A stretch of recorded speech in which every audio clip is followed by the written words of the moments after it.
Hi, Ms. Russell. Thank you for joining us here at Pure Justice, virtually speaking. How are you today? Hi, Joshua. How are you? I'm well. I'm well. Thank you.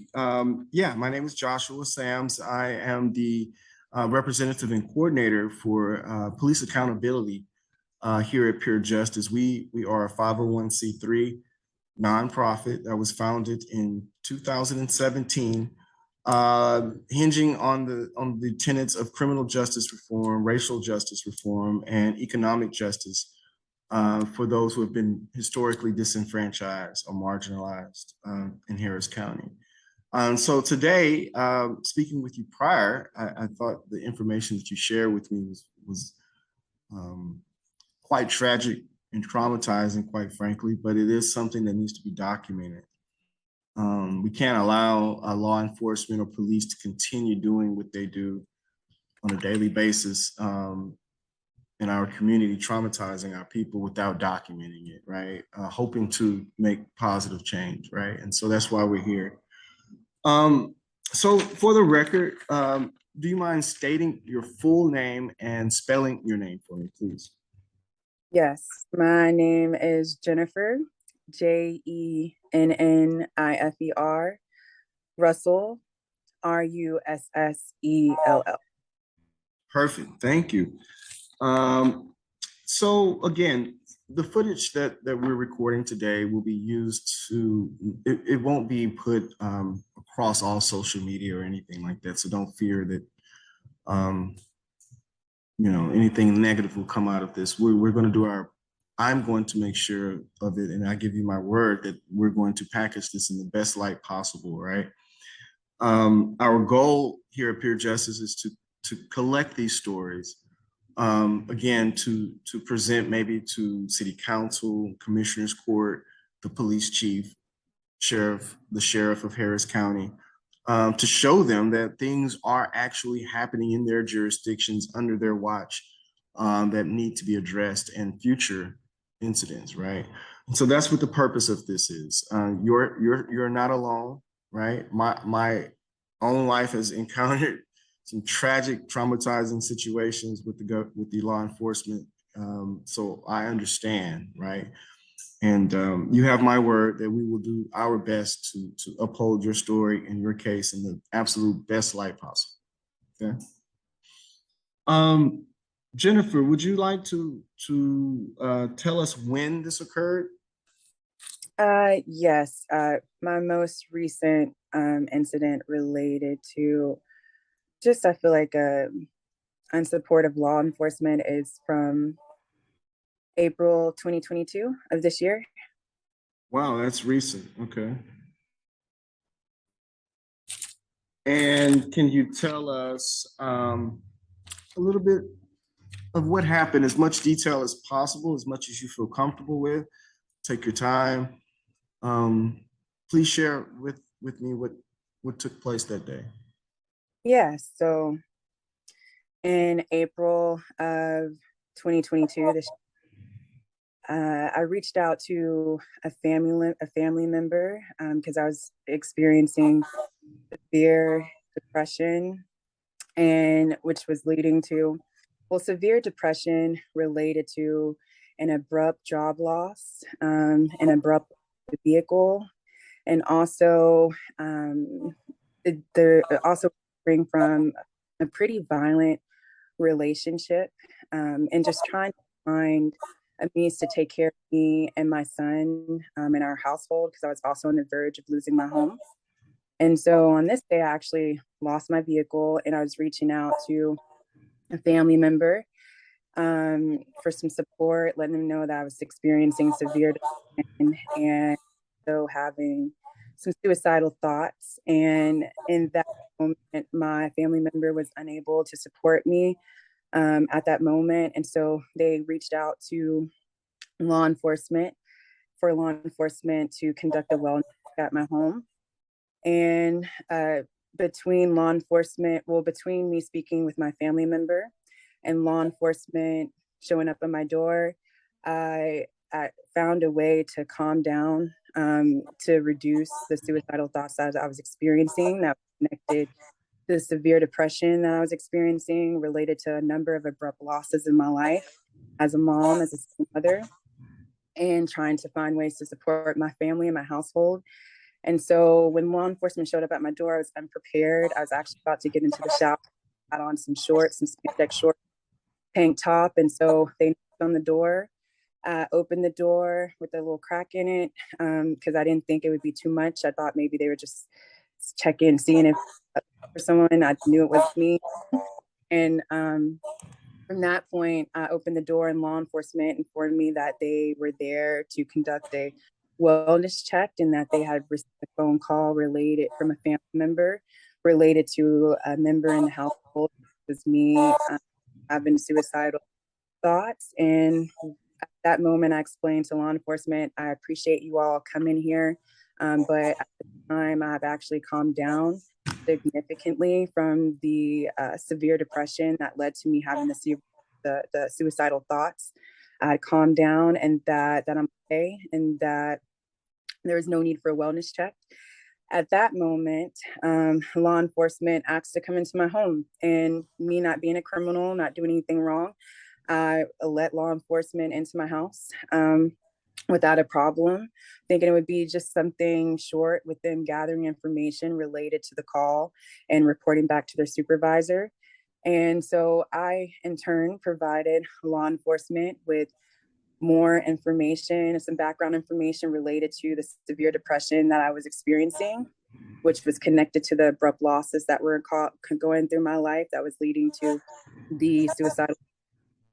And from there, after that, one law enforcement officer, which was the training officer, stepped outside, I would assume to speak to a prosecutor. And the rookie officer stayed in my home, and we were talking and we were speaking. And I really appreciate the rookie officer for encouraging me during my time of a severe depression, because I experienced a lot of loss and I was on the verge of losing my home. And I had a job interview in the next week, and I didn't know a way to get there. I'm from a small town, Texas, and public transportation don't exist there. And so it's not something that I'm used to using. And I honestly wasn't even considering that as a means of transportation because I wasn't familiar with the system. And so I was speaking with the rookie officer. I learned that he was new. He just moved from the state to be an officer here in Houston, and I commended him for his choice and thanked him for his service to the community and for making the decision for our community. And the next thing I know, the training officer comes back into my home and informs the rookie officer and me that he was going to place me in handcuffs and take me out of my home, and take me to a local hospital for an evaluation. And at that point, I was a little bit confused because I didn't understand why I was going to be placed in handcuffs. I didn't understand the need for any evaluation. As I explained to law enforcement that I had calmed myself down after speaking to my family member to the point where I was no longer having suicidal thoughts. And instead of law enforcement listening to me, the training officer wanted me in handcuffs, and that actually freaked me out as a Black woman who's also had previous traumatic experiences with law enforcement. I didn't understand the grounds I didn't understand why this decision was being made to place me in handcuffs and take me outside of my home against my will. And at that point, I freaked out. I'm not going to lie, because I didn't understand why. I didn't understand what I did wrong. I just wanted more answers, and they did not want to provide them to me other than we're just going to place you in handcuffs and take you out your home. So I'm not going to lie, I resisted arrest because I didn't want to leave my home. I was comfortable there. I had calmed myself down. I was no longer having suicidal thoughts. And they did not want to listen to me. They did not care. And the law enforcement officer got me in handcuffs. And from there, prior to opening my door, I was actually preparing to take a shower, which was usually helpful for me calming down even more so in depressive states. And I requested that the law enforcement officer, if they could let me use my restroom, because I needed to use the restroom. And I was also on my cycle. And so I would wanted to honestly at least use the restroom and change out my feminine product so that I could prepare for this transition that they were taking me through. And so instead of allowing me to use my restroom, law enforcement denied me my restroom in my home, and they proceeded to take me outside of my home in handcuffs and place me in the backseat of a patrol car. And while I was in the patrol car, I thought it was a little bit absurd that I couldn't use my restroom, that I couldn't change my feminine product. So I asked for a supervisor at that point. And so law enforcement called for a supervisor. I was irate. I was angry while waiting on a supervisor. I was continuing to ask these law enforcement officers if they could let me use my restroom as I sit outside of my home in a police car. And they continue to deny me my human right, well, my right to a restroom, and also, deny me the right to change my feminine pad at that moment. And so while I waited on the supervisor, it took about 30 minutes to an hour for the supervisor to arrive. I actually urinated on myself in the backseat of the patrol car, waiting on the supervisor, and with blood also dripping down my legs. Again, I was not prepared for law enforcement when they showed up at my door. I asked them in my home if I could use my restroom respectfully, and they denied me my restroom. And so I'm in the backseat of a patrol car now, waiting on a supervisor, and now I have urine and blood dripping down my legs. And when the supervisor shows up, they really didn't listen to me at all. They just spoke to the law enforcement officers. They didn't really care what I had to say.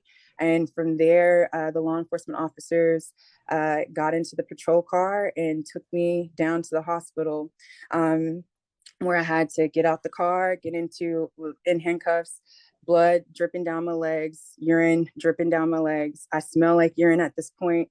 I'm a 32-year-old woman who has a son. And so one thing that I think was not considered was that I'm a mother, that I'm a woman, because there was two male law enforcement officers that showed up at my house to handle this wellness check. Two male officers that denied me my right to a restroom in my home on my cycle, when all I asked for was respect in that moment. All I asked for was, law enforcement officers, can you please let me use my restroom? Can I please be more prepared before you take me down to this hospital against my will? Because I told you before, law enforcement, that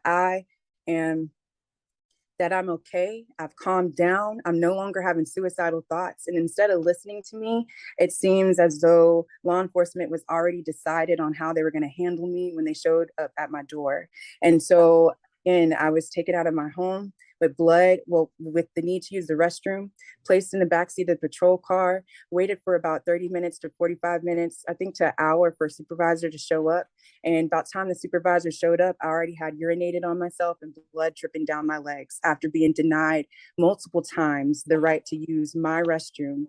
After I was distributing no threat to public safety, I distributed no threat to myself at this point. I had calmed down significantly from having suicidal thoughts. And so law enforcement proceeded to take me and my shorts, my spandex shorts that now had blood and urine in them, to the hospital, where I had to walk around public in handcuffs. And this is all connected to me having a mental health crisis in my home. This is all connected to me going into a severe depressive state, which led to me having suicidal thoughts, which were all connected to some severe loss that I was experiencing in that time in my life. And so when I get to the hospital, I was honestly angry because I had been disrespected already by law enforcement. And I was already going to the hospital against my will. And they already had disrespected me by not allowing me to use the restroom, by not allowing me to change my feminine product as well. And so when I get to the hospital, the staff there honestly didn't understand why I was so irate. I'd never been in this situation. I've never been taken into the hospital before in handcuffs related to a wellness check.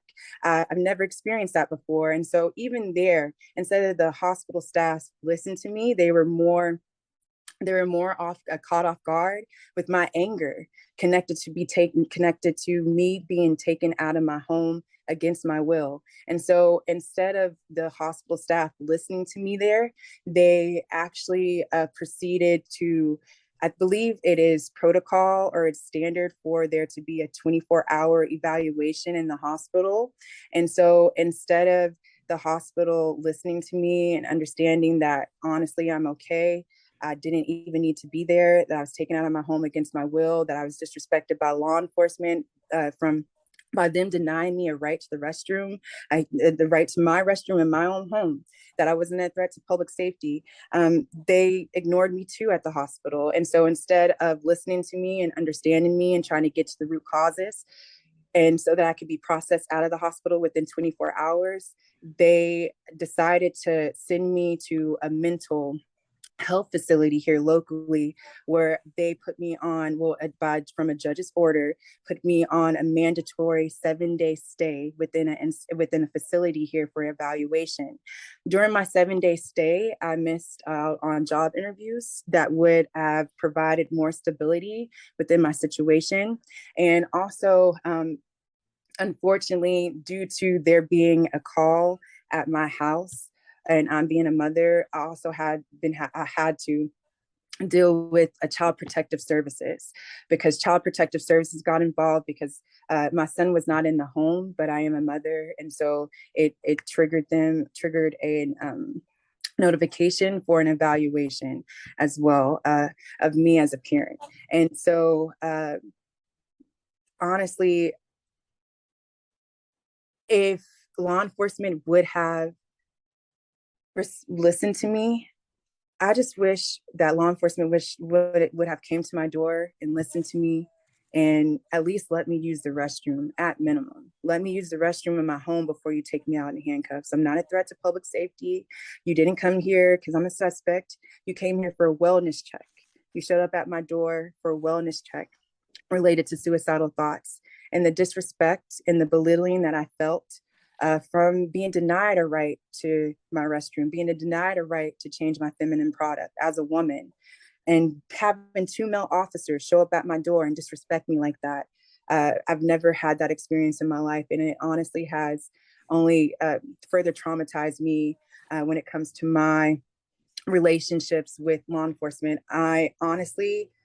I don't trust law enforcement. And even prior to law enforcement showing up at my door, I've had past experiences where I have been handcuffed and placed in the backseat of a patrol car with no grounds before, no charges ever filed. I was actually released every time law enforcement. I've honestly been So, placed in. so I'm sorry to cut it. So you're saying that this is not, I just wanted to say for the record, so that it reflects on the record, you're saying that this is not your first incident or experience with being wrongfully treated or excessive force or some type of misconduct by police. No, it's Now, let me ask you a question. I'm sorry, I didn't want to cut you off, and I know this is quite emotional. I apologize. I mean, it's very heart-wrenching for me to hear this, to be quite honest with you. I'm doing a lot to try to hold back my own tears myself.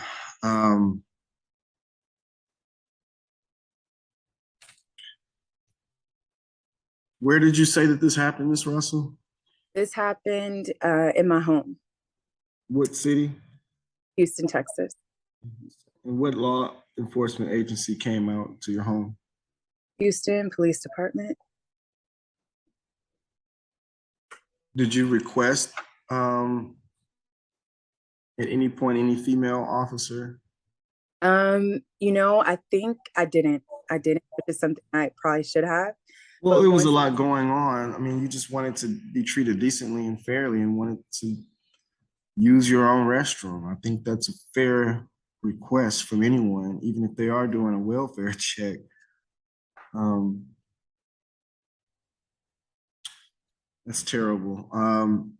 I will say to you, though, before we go any further, that being that this happened in April 2022 of this year, perhaps there is a way that we can seek justice through some type of civil proceeding.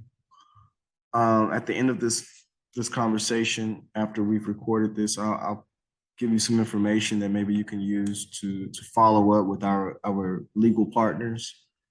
We have several movement lawyers who may look at this and think there may be some there, right? One thing we do know is where there is smoke, there is fire. And we know of many deceased victims of the hands of HPD and law enforcement in our county who, under fire of the police themselves, have caused harm and even death to our brothers and sisters in the community. And using the word fire, they have not been fired, reprimanded, or even penalized judicially. So again, what this is all about, Ms. Russell, is to capture the information that you're giving us today and to package it in such a way that change will be made, right? I could tell that you're very emotional about this, even still today, and I can understand the trauma associated with this incident. To have urine and blood, to be not fully dressed,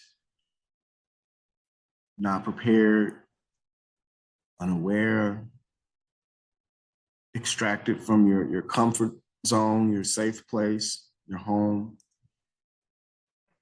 under depressed state of mind because of the sudden losses. And I do offer my condolences, heartfelt condolences for your losses. And I do pray that with that grief, you do feel insurmountable love as well from those moments and memories with those friends and kindred. But I don't want to take too much of your time. I'm just very touched by your story, and it's not like any other story I've heard. How do you feel today? You kind of touched on it a little bit. How do you feel now, just a short time, several months after that incident? How do you feel today, mentally, physically? I'm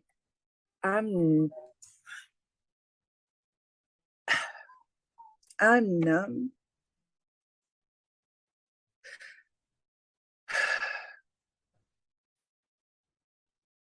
And I'm disappointed. And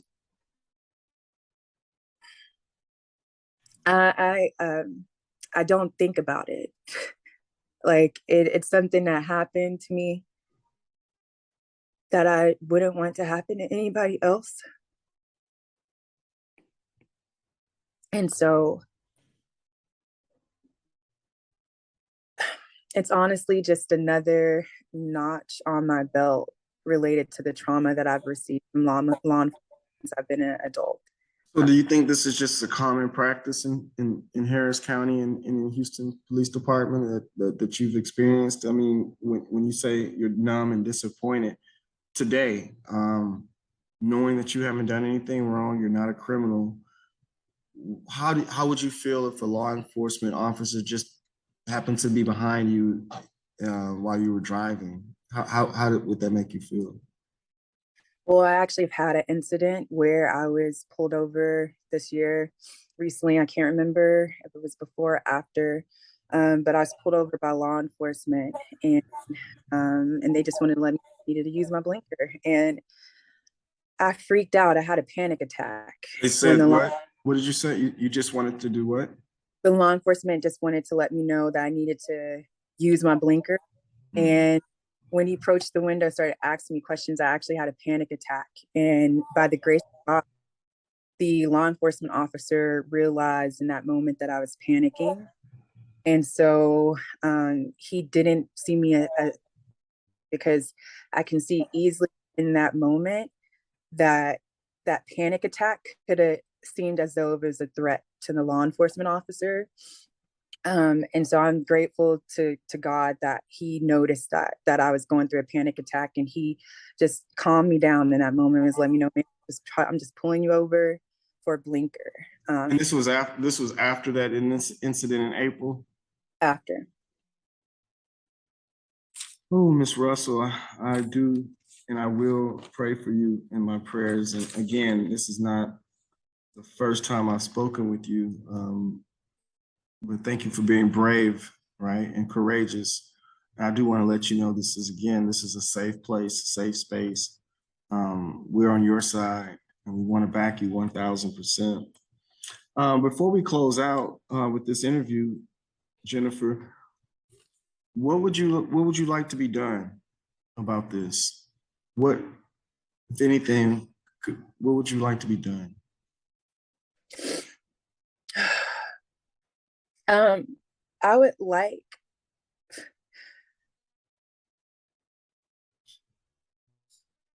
for law enforcement to receive trauma-informed training.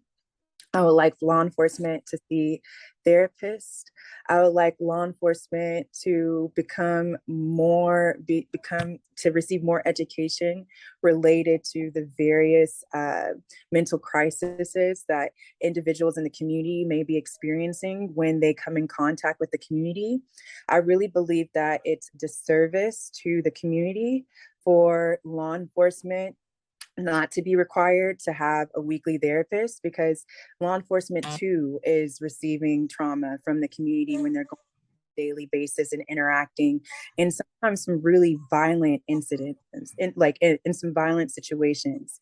It's really a disservice for the community for law enforcement not to have a therapist, for law enforcement not to be trauma informed, because and also for on a wellness check related to suicidal thoughts, for law enforcement to come with a therapist, for law enforcement to come, or actually instead of law enforcement, can we send a psychotherapist to the residents, a therapist that's actually going to listen to the community member rather than just observing behavior and identifying symptoms that they can connect to some type of diagnosis.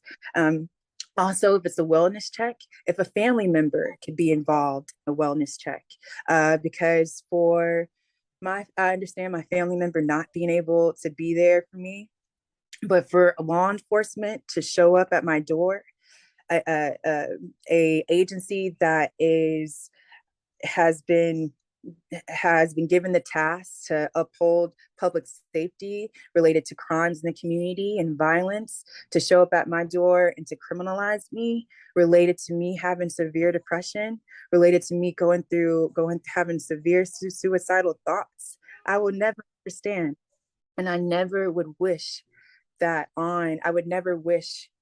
on anyone. For law enforcement to show up at my home for a wellness check, 2 men, and to deny me my right to a restroom in my home when I'm not robbing my house, I'm not threatening them, I'm not even a threat to myself. I'm actually was calm and very respectful.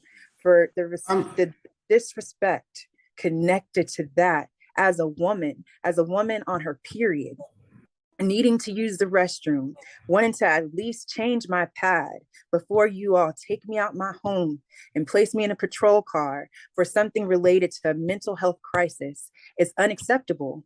For me to be denied that right as a woman, that's my problem. I'm sorry